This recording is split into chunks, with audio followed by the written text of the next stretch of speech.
বুঝো কিন্তু বুঝো, বুঝানো ভালো করে, নিজের সাথে পরামর্শ করে হাত উঠাও। কেননা তুমি একা আসো না, তোমার সাথেও আরেকজন আসছে। উনিও বড় হুজুর, কিন্তু আমাদের চেয়ে বহুত বড়। 1,85,000 বৎসরের ইবাদত ছিল ওনার। প্রত্যেকটা আকাশে বিশেষ নামে ওনাকে ডাকা হতো।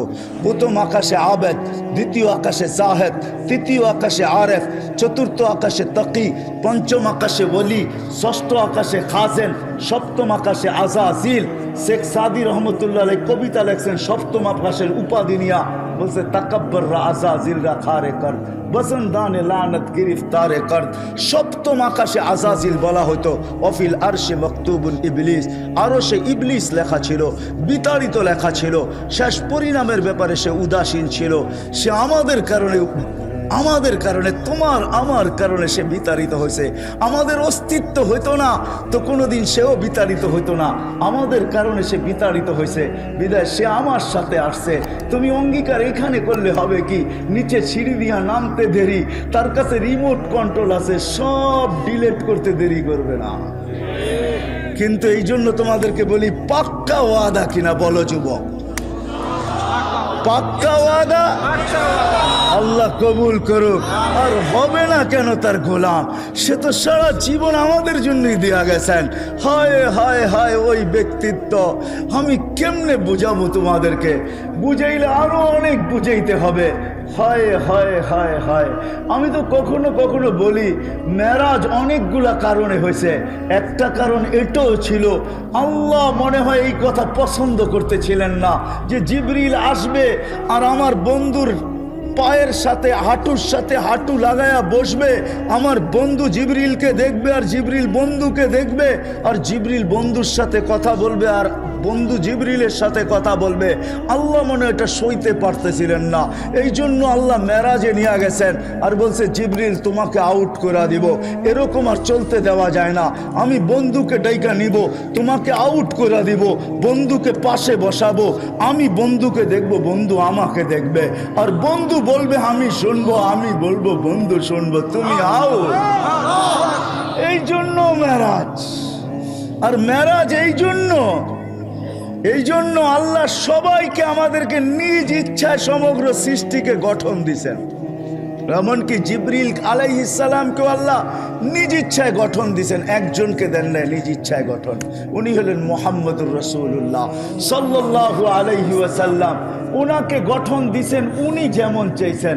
এই জন্য হাসান বিন সাবিত বলছেন খুলিকতা কামা তাশাউ, আপনি তো ওরকম হয়েছেন যেরকম আপনি চাইছেন, আল্লাহ চাইছেন আপনি যেরকম চাইছেন। তো আল্লাহ বলে বন্ধু আপনাকে তো দেখি, যে আপনাকে সারা দিনই দেখি, সব সময় দেখি, লুকানো কিছু নাই আমার থেকে আপনি, কিন্তু বন্ধু একটু কাছে আইসা বসেন তো, একটু দেখি আপনি চাইলেন কেমন, আমি বানাইলাম কেমন। এটা হলো মেরাজ।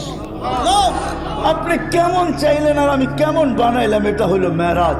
ওই নবীর বেরি কেন পড়বো না যে আরো সে যায় আমাদের কথা বলেন নাই? উঠাউঠি না করি আমি শেষ জায়গায় চলে আসছি। আপনাদের চেয়ে আমিও বেশি ক্লান্ত। মেরে দোস্ত, আপনি কেন তার গোলাম হবেন না?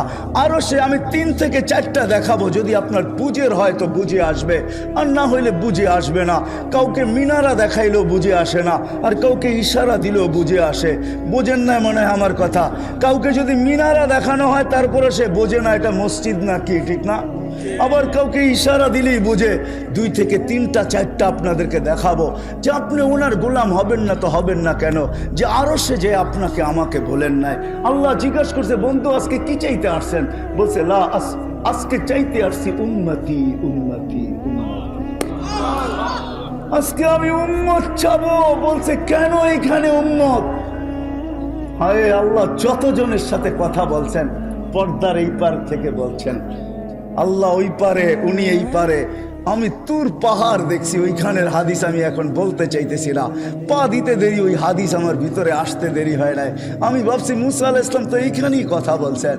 তো আল্লাহ বলছে মুসা আলাইহিস সালামও, আল্লাহ বলছে মুসা কথা বলে বটে, লেকিন বাইনিকি ওয়া বাইনাকা হিজাব, তোমার আমার মাঝে পর্দা আছে, 70,000 পর্দা। আনা ওয়ারা আল হিজাব, আমি পর্দার ওই পারে তুমি এই পারে। তুমি এটা ভাইবো না আমি চূড়ায় তুমি পদদেশে। যার সাথে কথা বলছেন জমিনে রাইখা, আপনার আমার নবীজির সাথে কথা বলছেন তো আরো সে নিয়ে পাশে বসে আছে। মুসা আলাইহিস সালামকে তাজাল্লি দিয়েছেন 70,000 পর্দার ওই পার থেকে। 40 দিন পর্যন্ত বেহুশের মতো ছিলেন, 40 দিন টানা। যারা দেখতে গেছিলেন সব মারা গেছেন, উনি শুধু বেঁচা ছিলেন, 40 দিন বেহুশের মতো ছিলেন। কিন্তু আপনার আমার নবী পাশাপাশি বসে আছে। কবা কাউসাইনিয়াও আদনা, তীর আর ধনুক থাকতো তো আপনাদেরকে আমি কাছাকাছি দেখাইতে পারতাম প্র্যাকটিক্যালি। এরকম কাছে বসা ছিলেন, কোনো পর্দা ছিল না। ওইখানে হারায় যাওয়ার কথা ছিল, কিন্তু হারায় নাই, সব হারায় গেছে। না হাসানের কথা, না হোসাইনের কথা, না আলীর কথা, না ফাতেমার কথা। অথচ হাসান হুসেন কলিজার টুকরা। একদিন দুই নাতি আইসা পাশে বসা, দুইজনে দুই রানের ভিতরে বসা গেছে আর বলতেছে, নানা যান আপনি উত্তম না আমরা দুইজন? তো নানায় বইলা দিছে ফট করে, আমি উত্তম। দুইজনে বাস হাসতে হাসতে কুটা কুটা। আল্লাহ রসুল বলে, এত হাসো কেন? কয় জবাব হয় নাই। কয় মানি? কয় জবাব হয় নাই। কয় মানি? আমরা দুইজন উত্তম। কয় কি কইরা? কয় বলেন আমাদের আব্বাকে। কয় বলো তো। আব্বার পরিচয় দিয়া বলতেছে, আবু কালাইসা বিশাই, আপনার আব্বা তো আমাকে আব্বার সামনে কিছুই না। আমাকে আম্মা জানরে চিনেন? তো বলছে আম্মাজানকে। তো আম্মাজানের পরিচয় দিয়ে বলতেছে, উম্মু কালাইসা বিশাই, আপনার মা তো আমার মার সামনে কিছুই না। আমাকে নানা জানরে চিনেন? তো পরিচয় দিয়া বলতেছে, জাদ্দু কালাইসা বিশাই, আপনার নানা জানের তো মানুষ নামই জানে না। এইখানে ওলামারে জিজ্ঞাসা করলে অনেকজনের নাম বলতে পারবে না যে হুজুর সাল্লাল্লাহু নানা জানের নাম কি। ওনার নানার নাম ছিল ওহাব, আমেনা বিনতে ওহাব। আপনার নানা জানের তো মানুষ নামই জানে না। তো আল্লাহ রসুল দুইজনরে উঠায়া চুমাইতে চুমাইতে বলতেছে, তোমরাই উত্তম। ওই হাসান হোসাইন চান নাই, ও গৌসিয়ার মানুষ আপনাকে আমাকে চাইছে। আল্লাহর কাছে যুক্তি দিছেন, লজিক দিছেন, আমি এইখানে চাবো না। কেন চাবো না? আল্লাহ বলছে এইখানে উম্মত, বলে কেন চাবো না? একদিকে আনতা রব্বুল করিম, আনা নবিয়্যুর রহিম। একদিকে আপনি রব্বে করিম, একদিকে আপনি রব্বে করিম, একদিকে আমি নবিয়্যুর রহিম। কাইফা তুযায়্যু হাযিল উম্মাহ বাইনাল করিমি ওয়ার রহিম। আপনারা আমার মাঝে থাকা সত্ত্বেও উম্মত জাহান্নামে চলে যাবে, তো যাবে কি কইরা? আমি মনকে বুঝাবো তো বুঝাবো কি কইরা? তো আল্লাহ সান্ত্বনা দিতেছে, বন্ধু আনা মালিক ইয়াউমিদ্দিন আনতা সাহিবা ইয়াউমিদ্দিন। আমি কিয়ামতের মালিক বটে, বাদশা তো আপনিই। চিন্তা করেন কেন? লা ইউখজিকা ফি উম্মাতিক। এই জন্যই আল্লাহ রসুল বলতেছে, লেওয়াউল হামদি বিয়াদি, কিয়ামতের মাঠের আল্লাহর ঝান্ডা আমার কাছে থাকবে, আমার কাছে। শাফাতে কুবরা এই কথাই বুঝায় যে কিয়ামতের বাদশা মুহাম্মদুর রাসূলুল্লাহ সাল্লাল্লাহু আলাইহি ওয়াসাল্লাম। ১.৫ লক্ষ নবী বলবে, ৩১২ জন রসুল বলবে, 4 জন উলিল আজমে মিনার রসুল বলবে, আমরা এই অধিকার রাখি না। তোমরা আমাদের কাছে ছুটলে লাভ হবে কি? হিসাব কিতাবের জন্য। মুসা আলাইহিস সালাম বলবে, যাও বাদশার কাছে যাও, আল্লাহর রসুলের সন্ধান দিবে। ওনার কাছে সবাই আসবে, নবী আসবে, রসুল আসবে, সারা দুনিয়ার মানুষ আসবে। কিয়ামত আদম থেকে নিয়ে কিয়ামতের সকাল পর্যন্ত মানুষ আসবে। আল্লাহর রসুল বলে, আনা আহলু, আমি এর অধিকার রাখি। তখনই সেজদায় পড়বেন। আল্লাহ মনে হয় বাদশার সেজদার অপেক্ষায় ছিলেন। আর যখন সেজদায় পড়বেন তো আল্লাহ চিৎকার দিবে, ইরফা রাসাক, বন্ধু মাথা উঠান, আমি নামতেছি। অপেক্ষাই তো ছিলাম যে আপনি চাইবেন কবে, আমি আসব কবে। নামান, উঠান মাথা। যে কিয়ামতের মাঠের বাদশা হয় কিয়ামতের মাঠে যাবে, কিন্তু নিজের মাকামে বসবে না, হয় মাকামে মাহমুদের চেয়ারে বসবে না, শুধু হাত রেখা দাঁড়ায় থাকবে। আল্লাহ বলবে, বসেন না কেন? বলে, বসলে আমাকে বসায় আমার উম্মতকে পুলসেরাত পার করায় দিতে চাইতেছেন। আমি বসবো না। আমি বসলে উম্মতের জন্য 3 জায়গায় ছুটবে কে হাউজে কাউসার নিজের হাতে উঠায়া ঠোঁটে লাগায়া পান করায়া দিবে, কে মিজানের কাছে দৌড়ায়া যাবে। পাল্লা যদি সামনে না ঝুঁকতে চায় তো আপনি না আমাকে ওয়াদা করছেন, সাউফা ইউতিকা রাব্বুকা ফাতারদা। আমি না ওই সময় কসম খাইছি, লান আরদা হাত্তা ইয়াকুনা ওয়াহিদ মিন উম্মতি ফিন্নার। আমার একজন উম্মত জাহান্নামে থাকা পর্যন্ত আমি আপনার উপরে রাজি হব না। আমি মিজানের পাল্লায় দৌড়াবো, সামনে যদি পাল্লা না ঝোঁকে তো হাত উঠায়া ঝুঁকায় দিব। পুলসেরাতের পাশে দৌড়াবো, পার যদি না হইতে পারে তাহলে দুরুদের গাঠটি মাথায় দিয়ে আমি পার করায় দিব। আমি এইখানে বসবো না। এটা হলো দ্বিতীয় জায়গা যে আরো সে যায় বলে নাই, কিয়ামতের মাঠে বলবে না। যখন দুনিয়ার থেকে বিদায় নিতেছিলেন, মালাকুল মউত বুকে হাত রাখা অবস্থায় জিবরিল বারবার বলতেছে আল্লাহু ইয়ান্তাযিরুক, আল্লাহ আপনার অপেক্ষায় আছে, আনতা ইলা রফিকিল আলা। তখনও চোখে পানি। যা নয়টা ফ্যামিলি ছিল, কারো ঘরে খাওয়া ছিল না, নিজেও ক্ষুধার্ত ছিল। আম্মা জান আয়েশা রাদিয়াল্লাহু তাআলা আনহা চিত্র তুলে ধরছেন যে আমাদের ঘরে বাতি জ্বালানোর মতো তেল ছিল না, যদি থাকতো তো খিদা নিবারণের জন্য এটাকে পান করে নিতাম। 9টা ফ্যামিলি ক্ষুধার্ত, নিজে ক্ষুধার্ত, হাসান ক্ষুধার্ত, হোসাইন ক্ষুধার্ত, আলী ক্ষুধার্ত, ফাতেমা ক্ষুধার্ত, কারো জন্য চোখে পানি না। জিবরিল জিজ্ঞাসা চোখে পানি তো পানি কেন? বলছে ফামান লিবাদি লি উম্মতি, আমার পরে আমার উম্মতকে কে দেখা রাখবে? লানত আমাদের জিন্দেগির উপরে। ও বাংলার মানুষ, আমি বুঝাবো তো বুঝাবো কেন? কিভাবে আমি বুঝাবো? আল্লাহ যদি আমাকে পাওয়ার দিতেন তো আপনাদের বুক ফাইরা আমি ঢুকায় দিতাম। ওই পাওয়ার আল্লাহ আমাকে দেন। যে নবী দুনিয়ার থেকে যাওয়ার সময় চোখে পানি নিয়ে যাইতেছে আর চিৎকার দিতেছে ফামান লিবাদি লি উম্মতি, আমার পরে উম্মতকে কে দেখা রাখবে? তো আল্লাহ সান্ত্বনা দিতেছেন, জিবরিলকে পাঠায় বলতেছে বন্ধুকে বইলা দাও লা আতরুকু উম্মতাকা ওয়াহদা ওয়ালা আতরুকু উম্মতাকা ফারদা, আপনার উম্মতকে আমি একা ছাড়বো না, আমি আছি, আমি আছি, আমি আছি। হয় ওলামা বুঝবে কি বুঝবে না আমি জানি না, আপনারা বুঝবেন কি আমি বুঝবেন জানি না। প্রতি জুমা ওলামারা খুতবার ভিতরে পড়ে ইন্নাল্লাহা ওয়া মালাইকাতাহু ইউসাল্লুনা আলান নবী ইয়া আইয়ুহাল্লাযীনা আমানু সাল্লু আলাইহি ওয়া সাল্লিমু তাসলিমা। আমি এইখানে আল্লাহকে প্রশ্ন করতে চাই, আল্লাহ আমাদেরকে দুরূদ পড়তে বলতেছেন, আমরা তো একদিন মরে যাব, তাইলে তো আপনার বন্ধুর দুরূদ শেষ হয়ে যাবে। তো আল্লাহ বলতেছে ফেরেশতা পড়বে। আমি যদি বলি আল্লাহ ফেরেশতাও তো মারা যাবে, মালাকুল মউত মরবে, তো আপনার বন্ধুর দুরূদ শেষ হয়ে যাবে না? এই জন্য আল্লাহ শুরু করছে নিজের থেকে ইন্নাল্লাহা। আল্লাহ এই প্রশ্নের জবাব আগেই দিয়ে দিয়েছেন, মানুষ তুই মারা যাবি, দুরূদ বন্ধ হবে না। ফেরেশতা করবে, ফেরেশতা মারা যাবে, দুরূদ বন্ধ হবে না। আমি আল্লাহ বন্ধুর দুরূদ বন্ধ হতে দিব না, আমি আল্লাহ করতে। ওই হাস্তি আমাদের ভিতরে পাঠাইছেন যে যাওয়ার সময় আমাদের জন্য চোখে পানি। শেষ দলিল আরো হাজারো দিতে পারি আমি। শেষ কথা, যেদিন কবর থেকে উঠানো হবে, জিবরিল আসবে, হুকুম হবে ইতি হাবিবি মাকাম আল মাহমুদ, ইয়া জিবরিল, জিবরিল আমার বন্ধুকে মাকামে মাহমুদে নিয়ে আসো। জিবরিল কোনো না কোনোভাবে চিনতে চিনতে রওজায়ে আথারে আসবেন। ওই কথার দিকে আমি যাইতে চাই না। সে পর মারবে আর বলবে কুমিয়া হাবিবি। আল্লাহর রসুল ওঠেন, আল্লাহর বন্ধু ওঠেন, আল্লাহর রসুল উঠবে, ওয়াহুয়া ইয়াবকি ওয়া ইয়াকুল, ওয়াহুয়া ইয়াবকি ওয়া ইয়াকুল, কাঁদতে কাঁদতে উঠবে আর বলতে বলতে উঠবে জিবরিল আইনা উম্মতি, জিবরিল আমার উম্মত কোথায়? কেন আমার রিসিপশনে আসে নাই? তুমি একা আসছো কেন?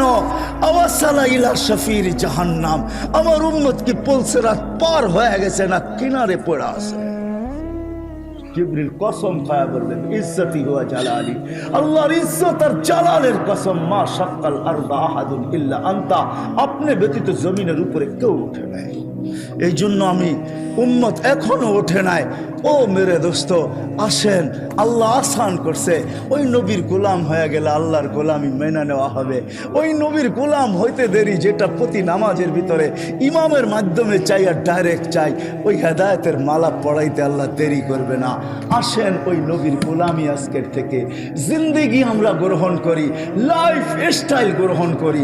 গাউসিয়ার মানুষ রাগ হবেন না, আমাকে লাইফ স্টাইল আপনারা বুঝায়েন না। আমি তো গত মাসের 23 তারিখে আসছি আমেরিকা থেকে। আমি শাটডাউনের সময় আমেরিকা গেছি, এটা আমার 5ম বার ছিল। আরও 2026 পর্যন্ত আমি যাইতে পারবো। আমার কাছে অ্যাবিলিটিও আছে, ভিসাও আছে, আল্লাহ আমাকে দিয়া রাখছেন। দুনিয়ার কোনো উন্নত দেশ বললেন না যেটার ভিতরে আমি চষি নাই, এরকম কোনো মহাদেশ নাই যেটার ভিতরে আমার পায়ের ছাপ না আছে। অহংকার করে বলতেছি না, লাইফ স্টাইল আমাকে চিনেন না। আমার মতো মানুষের বাংলাদেশে ওয়াজ করতে হয় না। যদি কম্পিউটারের মতো পেন ড্রাইভের ব্যবস্থা থাকতো তাহলে আমি বিরাট বড় এখানে লাগায় দিতাম।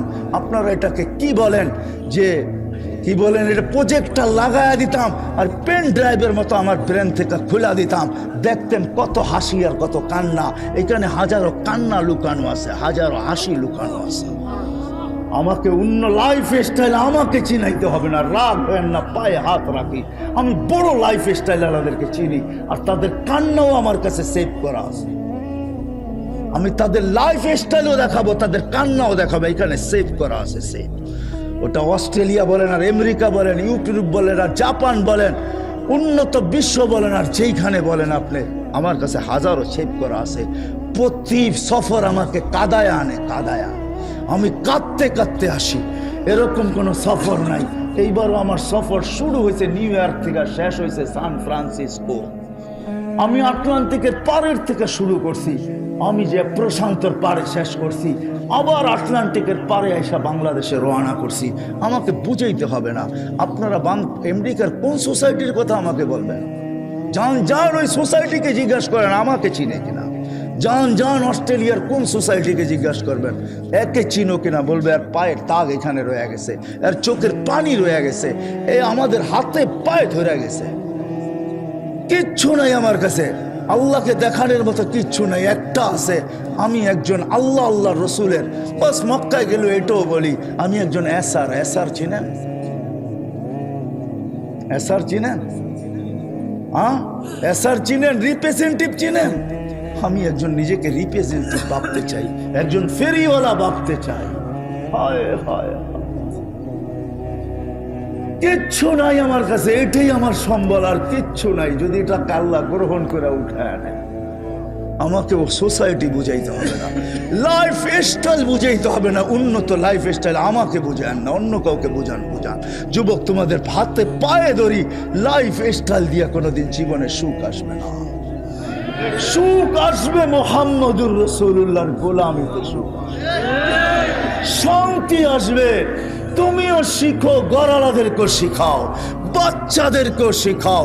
হয় একদিন না, 2 দিন না, 2020-এ আমি যাইতে পারি না প্যান্ডামিকের কারণে, কিন্তু এই বছর গেছি 19-এ, যখন আমি এক এয়ারপোর্ট থেকে বাহির হইতেছিলাম আমেরিকার, তা আমাকে কাদায় দিছে এক মুসলমান বাচ্চা, দাড়ি টুপিওয়ালা দিনদার, মাকে হুইল চেয়ার থেকে যখন রিক্সায় গাড়িতে কোলে করে বসাইতেছিল, পাশেই এক বৃদ্ধা মহিলা দেখা চোখের পানি ঝরাইতেছিল, ইংরেজ। আমি তাকে জিজ্ঞেস করছি, তুই কাঁদিস কেন? বলে, দেখ তার সন্তান তাকে কিরকম বাচ্চার মতো গাড়িতে উঠায়। আমার সন্তান কোথায় হারায় গেছে আমি জানি না। বৎসরে একটা দিন আমার কাছে আসে, যেদিন মাদার ডে হয়, একটা কেক নিয়ে আসে। হয় আমি বৃদ্ধাশ্রম দুনিয়াতে কম দেখি নাই। আমাকে বুঝাইতে হবে না, রাগ হয় না, আপনাদের পায়ে হাত রাখি। আমি দুনিয়ার কোনো এরকম বড় বড় বৃদ্ধাশ্রম না আছে আমার এই 2 চোখে আমি না দেখছি। আমাকে বুঝাইতে হবে না, ফ্রাঙ্কফুর্টের বৃদ্ধাশ্রম আমার এই চোখে দেখা, প্যারিসের বৃদ্ধাশ্রম আমার চোখে দেখা, আমাকে বুঝাইতে হবে না। বাংলাদেশেরও যতগুলো আছে অধিকাংশ আমার চষা। আমি ওইখানে মাঝে মাঝে লুকায়া যাই, এমনি দেখতে চাই যারা কি বলে।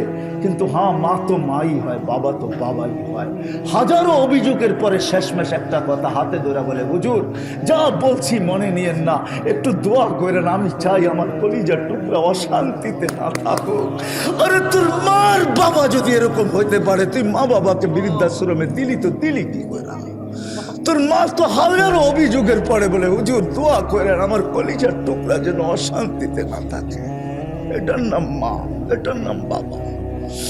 ওই লাইফ স্টাইল মুহাম্মদুর রাসূলুল্লাহ দিয়েছেন, যে বিদায় হজের ভিতরে যাওয়ার সময় আমি আম্মা জানের কবর দুইবার চোখে দেখছি। আমি এটা বয়ান করতে পারি না। যখন আমি চূড়ায় উঠছি 2 বার, তা আমি জানি ওইখানে আমার সাথে কি করছে। এটা বলার না, বুঝানেন না, ওইখানে যে ওঠে সে জানে। যার ইতিহাস জানা আছে, চিত্র 6 বছরের বাচ্চাকে রাইখা মা দুনিয়ার থেকে বিদায় নিতেছেন। ওই সময় যখন বিদায় হজে উপরে উঠছেন জিয়ারত করার জন্য, সবাইকে বলছে নিচে বসে থাকবা, কেউ উপরে আসবে না। আল্লাহ রসুল যে উপরে জিয়ারত শুরু করছেন, হয় ডাইন হাঁটু উঁচা কইরা বাম হাঁটু গায়রা দিয়া, গালের নিচে হাত দিয়া মার কবর জিয়ারত করতেছিলেন। কানতে কানতে যখন আওয়াজ বাহির হয়ে গেছে, জোরে হয়ে গেছে, সময় অতিবাহিত হইতেছিল। সাহাবা বলতেছে আল্লাহ রসুলের চিৎকারের আওয়াজ আসতেছে, সময় অতিবাহিত হয়ে যাইতেছে। আবু বকর উপরে ওঠো না তো ওঠো না কেন, ওমর যাও না তো যাও না কেন, ওসমান তুমি আগে বাড়ো না তো বাড়ো না কেন। সবাই উপরে উঠা দেখতেছে আল্লাহ রসুল কাঁদতেছেন, মার মাথার কাছে বসে আর চিৎকার দিয়া বলতেছে